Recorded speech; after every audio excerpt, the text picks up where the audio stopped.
All Hello. right, all right, all right. Good day, everyone. And this is your host, Shine on Relationship with M Shine. And we have today Ogeh Cynthia, a mental health therapist licensed in Alberta, Canada.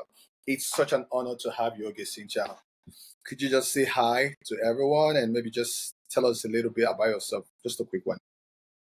Hello. Good afternoon. Good morning, wherever you're joining from. My name is Ogeh Cynthia. I am a licensed mental health therapist here in Alberta. I'm also licensed in Ontario. We provide mental health therapeutical intervention for people that have mental health conditions or people that are going through general stress, anxiety, depression. So we do our best to offer mental health therapy for those that needs it. And again, I am very big on prevention because people don't come to therapy until things have gone really, really, really, really bad.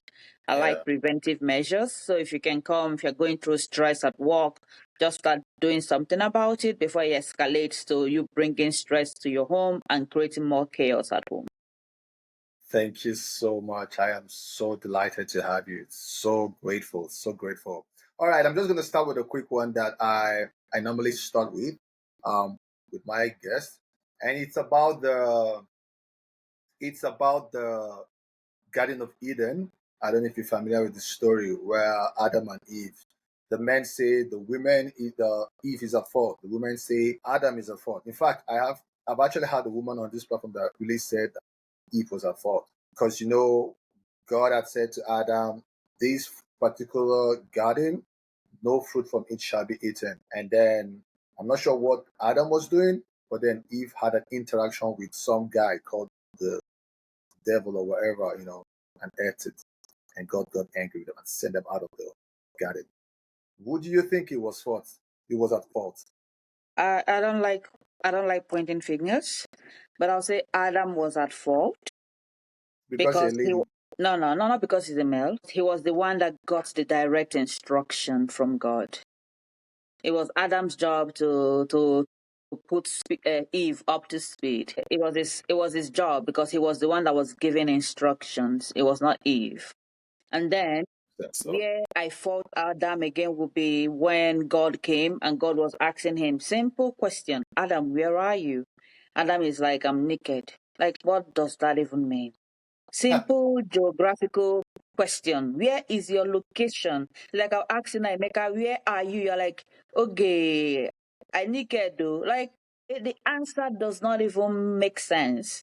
Right? So you can tell that something is eating this guy up. This guy is emotionally dysregulated. And what did he say? The next thing that he said, oh God, it is your fault. It is the woman you gave to me that is messing me up. Oh my goodness. Not that you are confused, not that you are lying, you are also blaming the creator, right? So on those grounds, I say Adam is at fault. And Eve too, right? I think Eve looks like one of those women that are animated, very exciting, very curious. I could be described as that sometimes. But then, even in our excitement, in our curiosity, you just have to make sure you're grounded. Make sure whatever decision you're taking is in alignment with your principle. Don't allow external influence to push you to do what is not in alignment with your spirit. Just make sure you're grounded like that. Because sometimes we look at this story, we just see it as stories, but we have to find a way to apply it in our day to day life. What can I learn from this? If I'm a woman, what can I learn from Eve? Yes, we can have friends, we can entertain friends, right? But do it to make sure whatever decision you are making that affects you and your family is in alignment with your core value. that's Always, good. always remember that. Wow, thank you so very much. This is already getting interesting. Already getting interesting. Speaking about influence, I wanted to ask you because you're a mental health therapist and it's something that you have learned and something that I'm sure you're already practicing. So I just wanted to ask you because I am really passionate about relationship, and as you can see, our podcast is called Relationships with M Shine. There's been a lot of breakups. There's been a lot of conflicts, unresolved conflicts. It's happening in marriages, and it's affecting the family. structure affecting the man, the woman, affecting the kids. I really want to know, is there a place? Is it just the reasons why relationships are breaking up?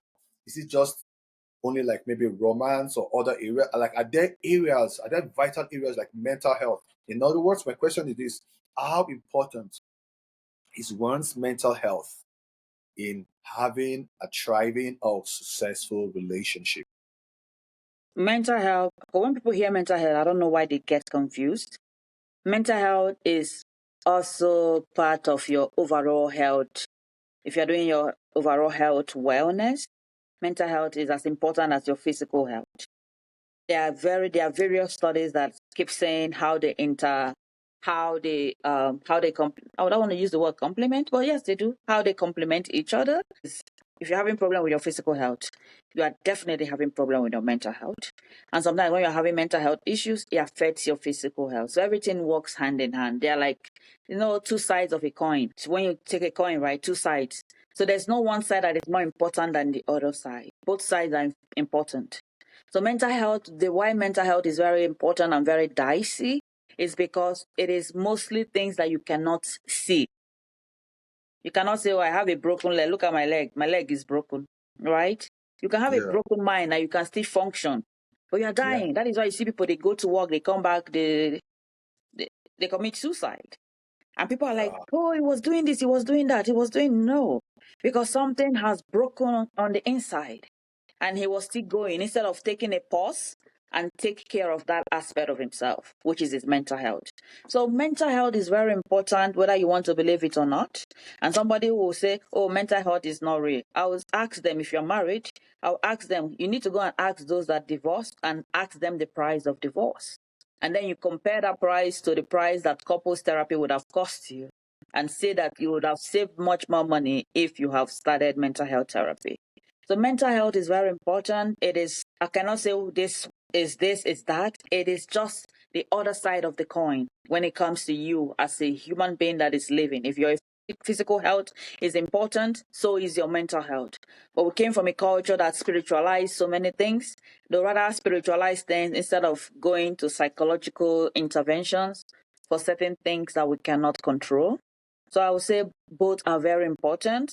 And if you're somebody that is in marriage or in a relationship and you're going through excessive stress, maybe workplace stress, or you came from a very traumatic childhood, I would say don't even wait for things to get bad. Just and it's making you to be paranoid, to be angry, to be very suspicious, to be like what some people call love bombing in a relationship, control. Oh, my husband or my wife is jealous. Those things are mental health triggers. Those things are not love. Those things are mental health issues. But they wow. just So, they color it. Oh, my husband is jealous. He cannot stand me. No, the root cause of that, the foundation of that is that person has an insecure attachment issue. They don't know how to. They don't know how to allow the person that they love to flourish. They believe that if you start excelling, then it start affecting them. Right? It is all right. rooted in fear, not in love. So all these things Okay. are mental health issues that you talk about when you go for therapy. So you can have a plan. Because mental health therapy gives you some kind of a plan. It gives you strategies for success. It allows you to, okay, this is us, this is us, this is what we need, this is what I need, this is what you need, this is what we need as a family. This is how we can accomplish it. This is what you need to do. This is what I need to do. If you're getting angry with me, please, we should have some safe words that we can use. I'm not in the mood to talk to you right now. I'm very angry with you, so I can understand. So these are the things that you talk about and you create strategies for success.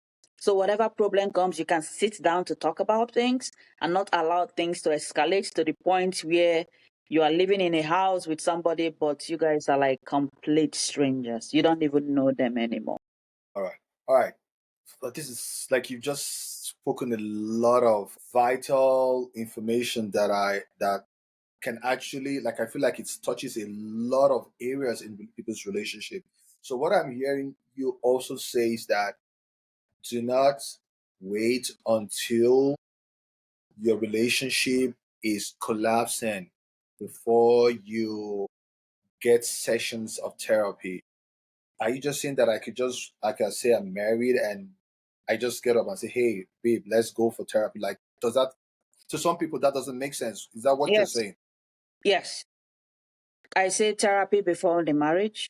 Before the marriage. Not even when you are married. Before the marriage. So therapy before marriage Yes. and Some therapy while you are why in the marriage? marriage. Yes. Not Anytime you go through any life event, right?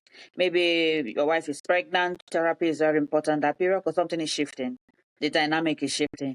Maybe the wife lost her job, therapy for couple because something just shifted. Maybe the man got promoted or the woman got promoted. Therapy for the couple because something just shifted. We have even people a that, yes, we even have a people. good news.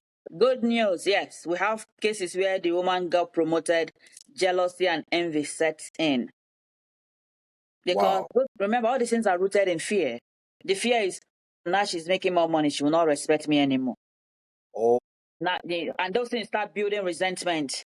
And the man is not I showing up see. anymore. The man become like an internal or closet enemy, right? Because of this Mm, uncertainty, this fear. mm, So that is mm. why anytime something shifts within the relationship, therapy is important to do. The therapy in those cases is like check in. I just want to know, what are you thinking about this? Do you have any fear? What is going on? So we can talk about it. So it does not, because all these things that I'm suggesting is like Wow. preventive measures. Wow. But these are the things Wow. that eventually becomes a problem. You're wondering what happened. What happened was something was festering, something was building, but you did not Whoa. deal with that. Whoa. Whoa. Whoa. Whoa. Whoa. So it doesn't matter if it's good news or if it's a bad news. Yes. As long as there's a progress in your life, Or there's, say, there's any even event, if any it's shift, be any it event, any negative shit, what's or positive, book a it section and is talk about it. vital. Wow, Yes. that is so interesting to note. And honestly, I'd never thought of it that way. I only thought of, okay, therapy, say you lose like a child, or you have like a sick loved one, or say there's like a death in the family, stuff like that. Like I'd never ever thought that a promotion could actually lead to like stress in someone's life, or like your maybe the other partner being jealous, and then you now are seeking for some kind of validation and stuff, and Hmm. you may not have to now go to therapy. I never really thought of it. Well, that's an interesting one. Wow. Hmm. So let me ask you, because honestly, I have been to therapy and I know it's not that cheap. So what if someone can't even afford it? Like, what else does someone do? No, Because I no, don't no. think Like it's like that we're cheap. not. No, we're in our but like me, I work with I have in private practice. I also work with the government. I work with Butter Health Services, right? Yeah, So those services are free if you're going through public health, because our Butter Health is public health. So those services are free, but they have a wait list. So you have to be I on the wait see. list for some of them. Their wait list is where I used to work. The wait list is about 4 months, but where I'm currently working now, the wait list is about, they said it's 8 months, right? So there's a wait list, and there are individual sections that you don't need to wait. It's like a drop in. Like Okay. you can come in, but you have to know that they have it and just come in. They have those ones that are individual sections. You come in, somebody see you, so you Yep. can be on the wait list, waiting for you to be paired with a therapist while you are doing drop in. Drop in helps keeps you stable while you are waiting for your turn to get your own section, right? And I see. then some people that they don't want to wait. I have problem now. They don't want to. And some people sometimes when it comes to their mental health, because when you go to public health, everything is documented, is on the record, right? Some Yeah. people they are like, no, I don't want that. I want private. So at least nobody have access to my records. So those ones they go through private practices, like the one I have to talk to me and find out what it is that they need to do. And then Wow. again, many people that are working, because thank God, the workplaces, different organizations, they understand now the benefit of mental health. So some of the coverages that people have now at work, they have mental health coverage. Some of them they have up to $3,000. Some of them up to 1,500 for the year. So I would say take advantage of. Some people have it, they don't use it, because if you don't use it for that year, it goes back to the company. You cannot Access it. transfer to the next year. So the next year it starts all over again. So if you're having issue, Why don't you use that and just utilize that? If that one is finished, you can now be using public health. If you can afford it, you can continue if you like your therapist. And some All right. therapists too, That's good. they offer sliding scale. And the sliding What does scale that is mean? like, what? So what does that mean? Sliding scale is if somebody is going through financial constraint, maybe you're working with them and you know that this person really, really, really needs therapy, but they cannot afford the full amount. It's like a Okay. discount price, but it's, Oh, I it's, see. it's based on the discretion of the therapist. If they want to help you, they like you, they feel like they don't want you to switch, they want to continue working with you, they can give you sliding scale. So it's like they'll give you a discount and they'll be continue working with you. So if I come to you, I don't have the cash. Are you going to give me sliding scale? You that has money, why would I give you sliding scale? I It's want to all find out good. if no, because Anyway, sometimes if you're married, if yeah. your wife have coverage, you can also have coverage too from her place. Well, my listeners may want that sliding scale. Are you going to be willing to offer that to my I listeners offer that like it's a case by case. I cannot tell you come, I'll give you sliding scale. It's a case you have to apply. based on discretion? Eh? Yeah, it's case by case analysis. If you come in, okay, I really need therapy. This is what is going on. I'm suicidal. I'm this. I'm that. I can send you to other resources within the community where you can ask. Wow. You don't have to work with me. Because the thing with therapy is, I'm not saying you must work with one person. Right? It's like it's like you have problem now. You need to go to Yeah. emergency. You don't need to say, oh, the hospitals are not working or this hospital is full. I can't go. You have to go to where Okay. you can get help. So if you Oh, are I see. suicidal, I'll direct you to where you need to go to for you to get the help you need. And then when you stable, like when you're suicidal, you can come to me because I cannot help you. I have to send you somewhere. When you are stable enough, then you want to start dealing with the things that led you to you becoming suicidal, then I can come in and help you. And if you don't want me to, there are other people that can do it too. But the thing is, the message I'm sending is make sure you are prioritizing your mental health because Oh, it's that's leading to so people, the distress is leading to people making very, very efficient. bad Yeah. decisions that is putting them and their family in a very bad At place. risk.